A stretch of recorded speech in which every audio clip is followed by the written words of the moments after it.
খালা, আর বলো না। ওই যে ছোট বাবুটা আছে না, ভাবির, খুব বায়না ধরেছে।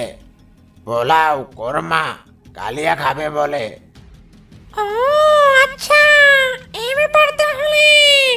পোলাও কোরমা কালিয়া খাবি, আর আমায় বুঝি দাওয়াত দিবি না? আরে না ডাইনি খালা, তুমি এটা ভাবলে কি করে? আমরা তোমায় ছাড়া পোলাও কোরমা কালিয়া খাবো?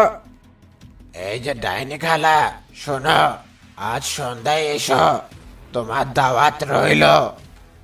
ঠিক আছে ডাইনি খালা, তাহলে সে কথাই রইলো। আমরা এবার চললাম।